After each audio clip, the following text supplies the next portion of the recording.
안녕하세요. 찬양사역자 서하연입니다. 오늘 소개해드릴 성경인물은 하박국 선지자입니다. 일단 하박국서는 구약의 소예언서 중에 하나이고 3장으로 이루어진 짧은 성경입니다. 하박국이라는 선지자가 언제 사람인지는 정확하지 않습니다. 왜냐하면 성경 다른 곳에는 하박국이 등장하지 않고 하박국서 안에서도 정확히 어느 시대의 인물인지를 설명하고 있지 않기 때문입니다. 학자들은 주로 주전 7세기 정도로 예상하고 있는데 정확한 것은 남유다의 암흑시대였을 거라는 건 내용으로 추측할 수 있습니다. 보통은 무화과 나뭇잎이 마르고 라는 찬양으로 하박국을 잘 알고 있는데 그 고백이 나오는 과정을 알게 되면 얼마나 그 고백이 깊은 고백인지를 알 수 있을 것입니다. 하박국이 하나님한테 따지면서 하박국서는 시작을 합니다. 왜 내가 부르짖어도 응답하지 않으시냐? 이렇게 유다가 패악하는 것을 보기만 하시느냐? 왜 일하시지 않고 잠잠하시느냐? 이 내용이 하박국이 하나님께 따지는 중요한 핵심 내용입니다. 아마 남유다의 악을 행하는 사람들이 강성하고 잘 되는 것을 바라보면서 하박국은 굉장히 괴롭고 불만이 많았던 것 같습니다. 하나님이 왜 지켜만 보고 계시지? 라고 생각을 했던 것 같습니다. 하나님이 나타나셔서 그 기도에 응답을 하십니다. 그렇다면 내가 갈대아 사람, 즉 바벨론을 일으켜서 유다를 멸망하게 할 거다.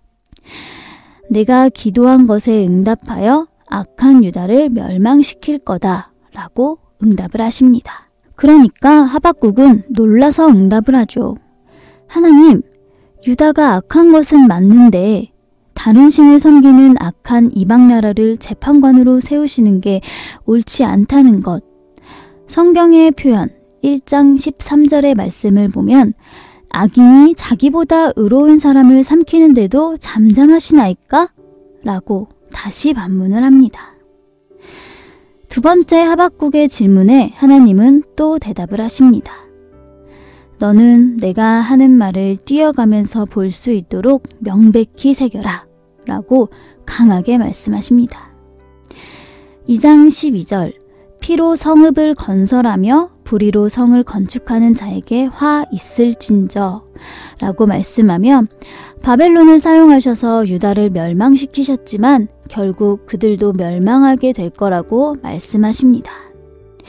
자기의 힘으로 다른 나라를 멸망시켰다고 생각하겠지만 결국 세상을 다스리는 것은 하나님이라는 것을 깨닫게 하고 싶으셨습니다. 그래서 모든 나라가 멸망한 다음에 세상을 하나님은 이렇게 이야기합니다. 2장 14절 이는 물이 바다를 덮음같이 여호와의 영광을 인정하는 것이 세상에 가득함이니라. 당시 유대인에게는 한 가지 믿음이 있었습니다. 하나님을 따르는 유다라는 나라가 다른 나라를 점령하면서 커지고 부유해지면 다른 나라들이 유다를 보면서 아, 하나님이 살아계시는구나 라고 세상이 알게 될 거라고 마치 우리가 높은 자리에 가서 하나님께 영광을 돌립니다 라고 고백하게 될 날을 꿈꾸고 있었던 것과 비슷하죠. 하나님께 영광을 돌리려는데 유다라는 나라가 커지고 부유해지면서 영광을 돌리려는 마음이 당시 유대인에게 있었고 하박국도 그런 마음이 있었을 거라고 생각이 듭니다. 그런데 하나님이 말씀하십니다. 유다는 멸망할 건데 하나님이 영광 받으실 거야. 그걸 받아들일 수 있어? 라는 질문과 같은 거였습니다. 그런 질문에 결국 하게 된 하박국의 고백이 비록 무화과 나무가 무성하지 못하며 포도나무에 열매가 없으며 감람나무에 소출이 없으며 밭에 먹을 것이 없으며 우리의 양이 없으며 외양간에 소가 없을지라도 나는 여호와로 말미암아 즐거워하며 나의 구원의 하나님으로 말미암아 기뻐하리로다.